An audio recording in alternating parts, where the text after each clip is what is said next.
पहिली गोष्ट जी आहे की गाव पातळीवरची जी समिती आहे त्यामध्ये तलाठी आहे, ग्रामसेवक आहे, कृषी सहाय्यक आहे.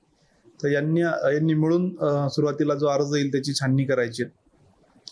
जो त्या गावातला रहिवासी आहे म्हणजे 1967 पूर्वी तो शेती करत आहे, त्याच्याकडे त्या संदर्भातले काही पुरावे असतील किंवा त्या गावामध्ये कुठली नोंद असेल आणि आपल्या सिमिलर आडनावाचे जे लोक आहेत तर त्यांच्याशी वंशावळीचा कुठला पुरावा जुळत असेल तर याची पण आपल्याला तपासणी करायची. आणि तिसरी गोष्ट एक स्पॉट इन्स्पेक्शन स्थानिक समितीला करायचंय. आणि मग या सगळ्या डॉक्युमेंटेशन झाल्यावर तहसीलदार आणि नंतर SDO कडे या सगळ्या गोष्टींची छाननी होईल आणि संबंधित जो SDO आहे त्याचं समाधान झाल्यानंतर त्याला सर्टिफिकेट इश्यू करणार आहोत.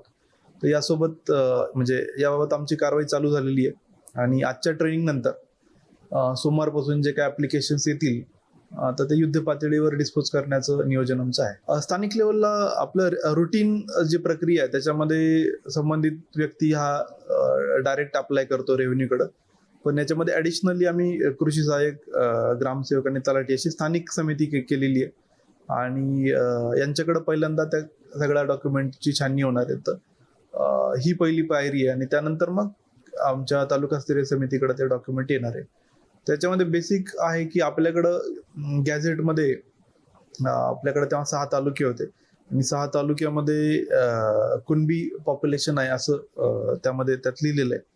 आणि त्यानुसार जे काही जुने डॉक्युमेंट आपण तपासलेत आपल्या जिल्ह्यातले, उर्दू मधले, मोडी मधले, तर आपल्याकडं आतापर्यंत 150 गावामध्ये नोंदी आपल्याकडे सापडलेल्या आहेत. आणि मग त्या अनुषंगाने जी आपली पहिली सोपी स्टेज आहे की त्या गावातले इतर जे एक समूह आहे किंवा सारख्या आडनावाचे लोक आहेत आणि त्यांचा जर वंशावळ जर सिद्ध होत असेल तर ते प्रतिज्ञापत्र आपण ग्राह्य धरून आणि त्याची वंशावळ जुळून तर त्यांना आपल्याला सहजगत्या पुरावा देणं शक्य होणार आहे आणि सर्टिफिकेट इश्यू करता येणं शक्य होणार आहे. तर ही आमची पहिली त्यातली पायरी आहे. आज प्रशिक्षण पूर्ण होईल सगळ्यांचं.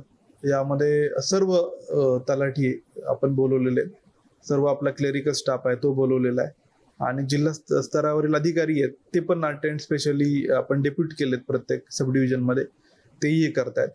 आणि जी काही SOP आपण ठरवलेली कॉमनली सर्व इतर जिल्ह्यातले, विशेषतः मराठवाड्यामध्ये हा विषय, तर ही सगळी आम्ही शेअर केलेली सगळ्यांना.